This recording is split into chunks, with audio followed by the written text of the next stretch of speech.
7 Chinese nationals jailed 20 years for running child labor factory in Johannesburg. 7 Chinese nationals have each been handed 20-year prison sentences by the South Gauteng High Court, following one of South Africa's most shocking labor exploitation cases. The convicted group, 4 men and 3 women, were named as Kevin Sao Shu Wei, Chen Hui, Qin Li, Jiaqing Zhou, Ma Biao, Dai Junying, and Zhang Jilian. They faced a staggering 160 charges, including human trafficking, child labor, and multiple violations of South Africa's labor laws.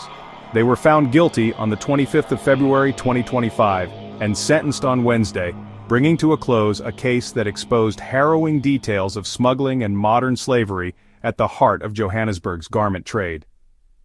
The 2019 raid that exposed exploitation. The case dates back to November 2019 when a joint operation by the SAPs, the Hawks, the Department of Employment and Labor, and the Department of Home Affairs raided the unregistered business after a tip-off. The company, operating under the name Beautiful City P. Tai Ltd, was based in Village Deep, Johannesburg. Investigators discovered that the factory was not legally registered and had flouted virtually every labor regulation, from failing to keep financial records to providing unsafe working conditions. Most shocking of all, the business premises were locked from the outside, trapping over 100 illegal immigrants, including children, inside. Children among the victims. Authorities uncovered 91 Malawian nationals hidden in the factory during the raid. Of these, 37 were children, some barely teenagers, who were forced to work in appalling conditions. The court later heard how many of the Malawian workers had been smuggled into South Africa inside shipping containers, a grim reminder of the desperate lengths to which traffickers go in order to exploit vulnerable people. A catalog of violations. The trial revealed a systematic pattern of abuse. Workers were denied freedom of movement, subjected to forced labor, and stripped of basic human rights. The group also contravened labor regulations by operating an unregistered business, failing to keep proper financial records, ignoring workplace safety requirements, exploiting children and undocumented migrants. These violations painted a grim picture of exploitation disguised as a small-scale manufacturing operation, hidden in the heart of Johannesburg's industrial district. Court proceedings. The South Gauteng High Court was presented with overwhelming evidence of human trafficking and exploitation. Witness testimony, documentary records, and findings from the raid detailed how workers were recruited under false pretenses, smuggled into South Africa, and then forced into near-slavery conditions. Prosecutors emphasized that this was not a case of negligence or ignorance of the law, but rather a deliberate and sustained operation built on exploitation. The defense offered little in mitigation, with the court ruling that the severity of the crimes warranted lengthy custodial sentences. The sentencing. On Wednesday, the presiding judge sentenced each of the 7 Chinese nationals to 20 years imprisonment, underscoring the gravity of the crimes. The ruling is seen as one of the toughest sentences handed down for human trafficking and child labor in South Africa in recent years. Wider implications. The conviction and sentencing highlight South Africa's ongoing struggle with illegal immigration, human trafficking, and labor exploitation.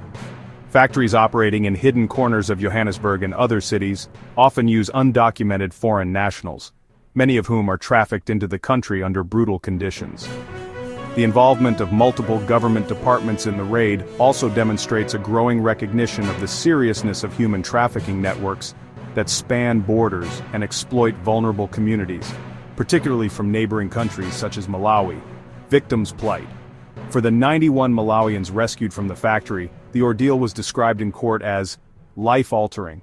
Children were denied education, forced into long hours of menial labor, and kept in locked conditions that posed both psychological and physical harm.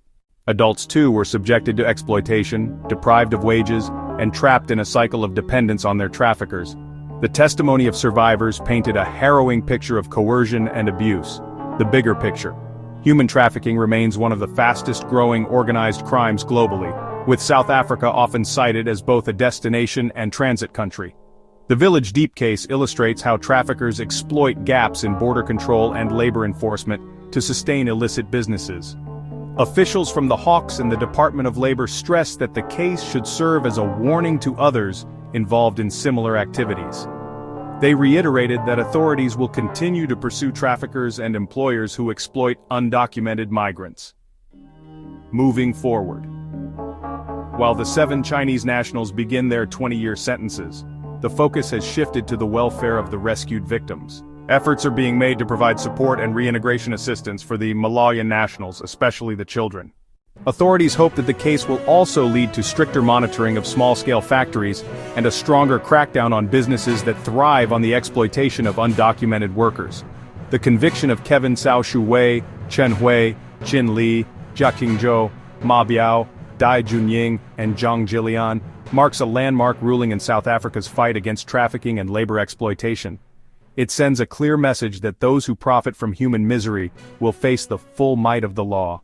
For these and more stories, tune in to Zim News Bit TV.